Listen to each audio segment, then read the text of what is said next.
Ladies and gentlemen, our host for the evening, Mr. Jesse Peyton.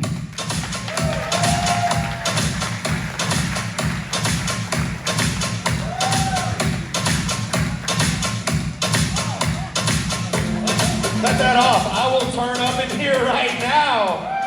Hell yeah! How do y'all feel? Yes, I was ready to turn up. I'm kidding. I'm 39 years old and white. I have no idea what turn up means. When I was a kid, turnip was just a vegetable. I have no idea what's going on anymore. Angelton, Texas, make some noise. How do y'all feel? Oh shit, I'm on fire up here already. This is awesome, man. Look at this room. What a beautiful room. Look at this crowd. All this diversity.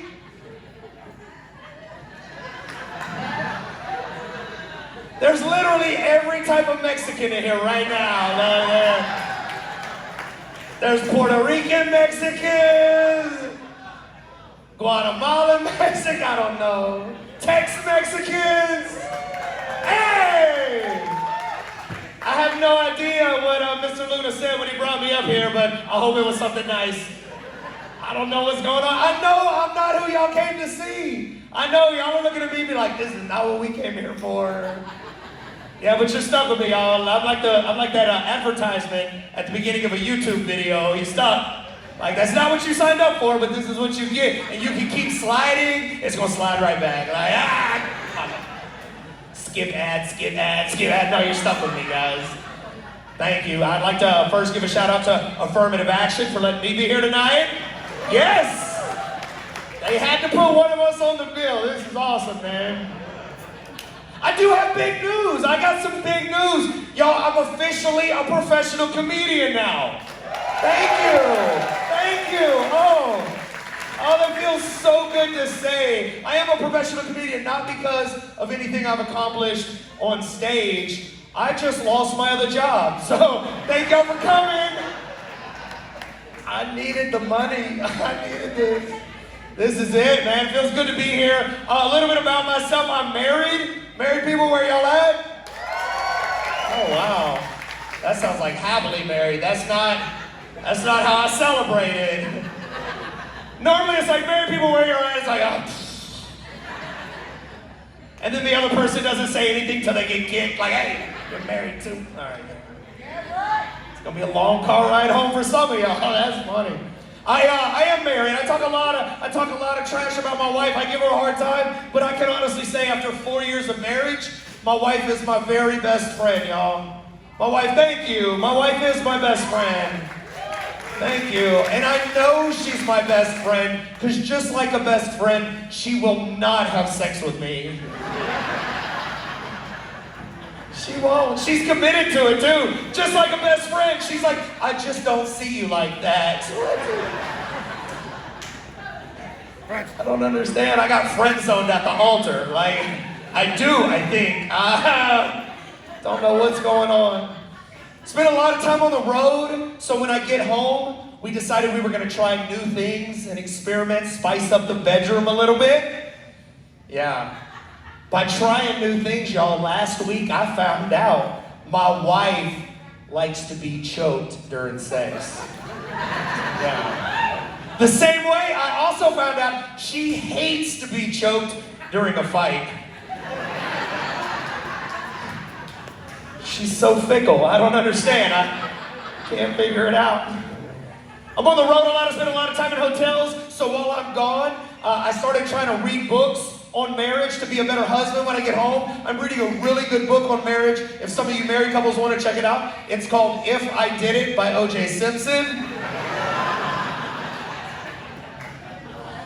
If the glove fits, oh yeah. If the glove fits, you're sleeping on the couch, sir. That's when you're... Oh, that's funny. I am a professional comedian now, man, and people ask all the time, like, how'd you get into comedy? Well, you gotta come from a really messed up family, y'all. And I came from that. And I look back on my childhood and realize some things that I went through that I didn't understand then, but I understand now. This is a true story, Angelton. I remember the day my father told me I was too big to kiss him anymore.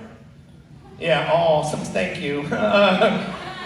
I remember the day, every night before bed, I would go to my mom, I'd give her a hug and kiss on the lips. I'd run to my dad, I'd give him a hug and a kiss on the lips, and I'd scurry off to bed. And I remember the night I gave my mom a hug and a kiss like normal. And I went to my dad and I gave him a hug, and when I leaned in to kiss him, he put his hand in my chest and pushed me back at arm's length and looked me right in the face and said, "Son, you were too big to kiss your father on the lips anymore." And it broke my heart, y'all. And I started crying right then. And I remember that very night when I was driving home thinking,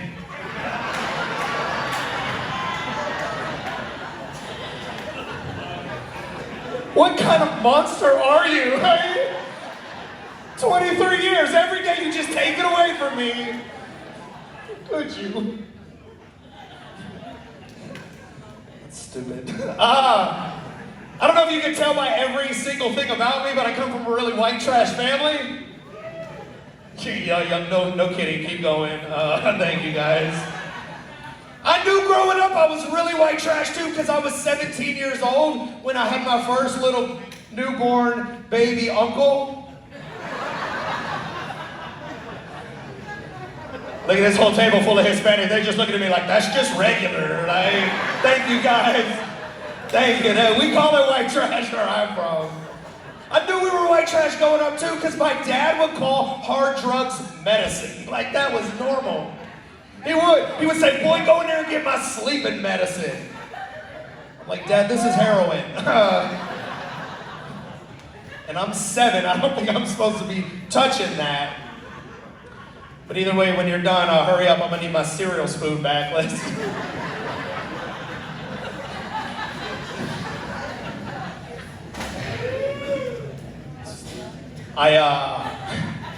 My dad doesn't have internet, y'all. It's 2020. My father literally doesn't have internet. He's as redneck as they come.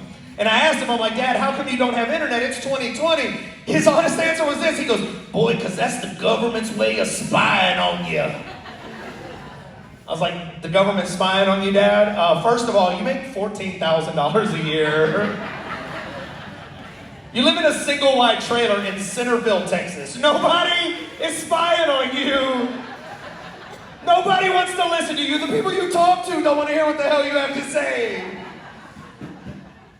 He really doesn't have any, y'all. I've been doing comedy about 7 years. My dad's never seen my comedy, and because that internet thing is 100% true. And one day at work, my dad's coworker showed him a set that I'd done on the internet that went viral. He was like, "Hey, check out your son. He's doing this comedy thing. He's doing really well." So my dad sees that bit about my white trash family.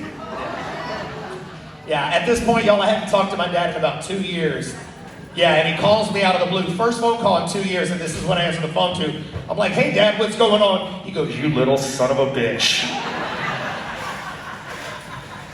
I'm like, "What's going on? What's wrong?" He goes, "Don't you ever stand on that stage and tell this world we are white trash. We are not white trash. Do you hear me? Click."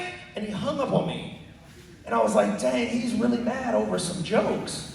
The next day he called me back and he was like, "Hey, yeah, sorry about yesterday. My phone ran out of minutes."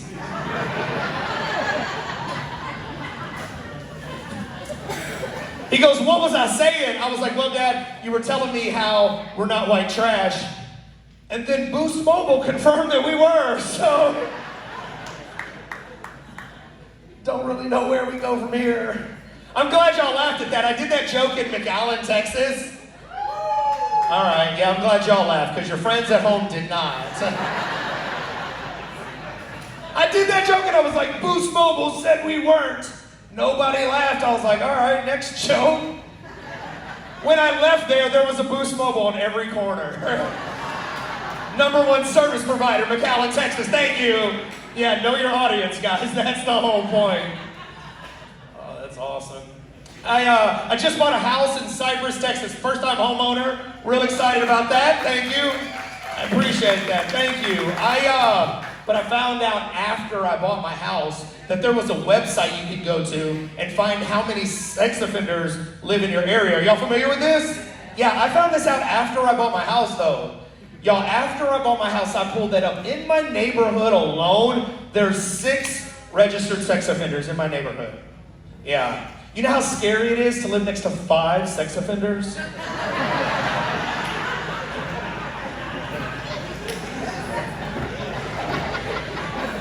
This guy right here, he just pointed at me. He's like, you were the sixth. Good job, sir. That's it. My wife is here tonight. She doesn't come to a lot of my shows, and when I write jokes, I practice them for her in the living room. And when I wrote that joke, she looked me dead in the face and goes, was it 6 or 5? Like, you're the dumbest person I've ever met in my entire life. Yeah, that's usually the response it gets when she's here. Hi, sweetie. Yeah. Like you, sir, it's gonna be a long car ride home. I'm not a very fancy guy. Coming from a white trash family, we're not real fancy, not real big into fashion. But I got some friends who are real bougie and real stuck up. And I just bought this shirt. I don't even own a color shirt. This is brand new for this show, y'all. And when I got here, one of my buddies was here. He goes, hey man, that's a nice shirt. Is that BCBG? I didn't even know what that meant. And I didn't want to sound dumb, so I was like, nah man, it's not. It's ROSS.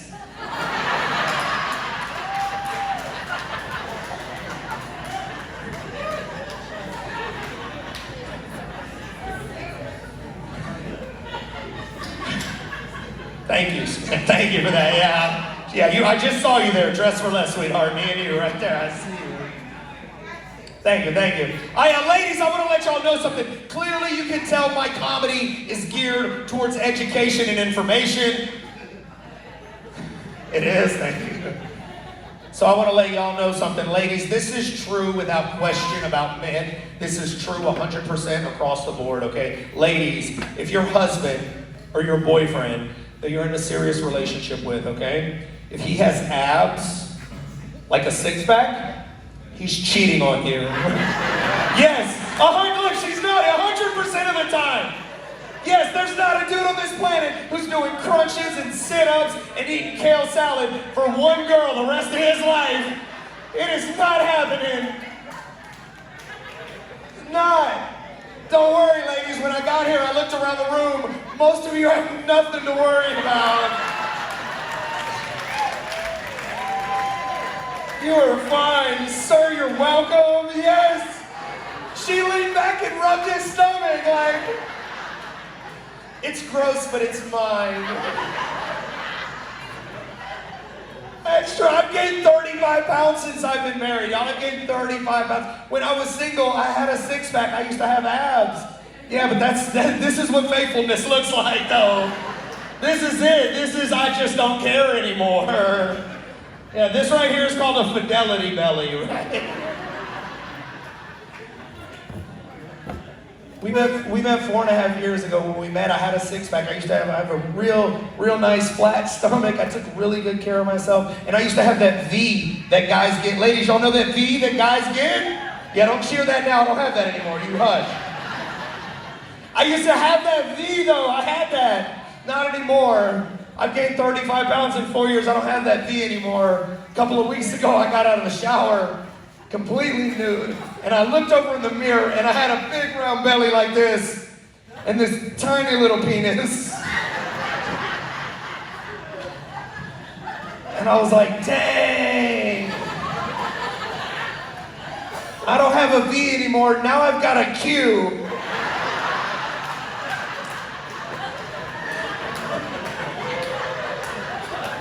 I'm really upset. Y'all laughed the hardest at the realest joke I've got.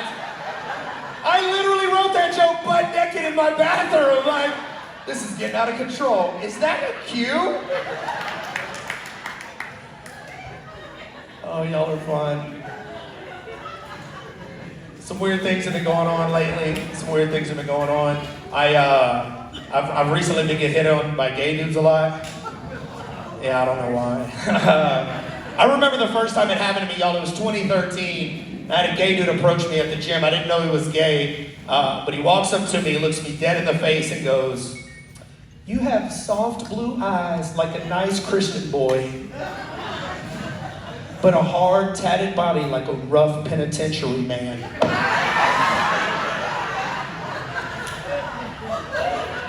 I didn't know how I felt. I had no idea. In my mind, I'm angry. In my mind, I'm like, "Oh, you son of a..." Ugh.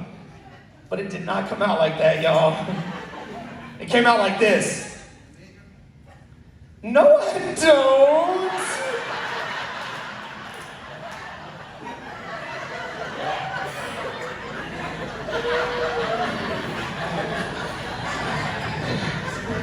Really? It changed my whole day. I had so much confidence. You couldn't tell me crap all day long. I went home to my wife talking trash. I was like, woman, you better be on your best behavior. I don't know what you heard about me, but girl, I got options. You guys ready to have a good time tonight? Make some noise. Yes, sir. Coming to the stage right now is your first comic. This dude is a legend in this state. He's traveled all over the country doing comedy. He is hilarious. Y'all show some love for the very funny Polar Bear! Jesse Peyton, you're a bad man, Jesse Peyton. Let's give it up for Jesse Peyton.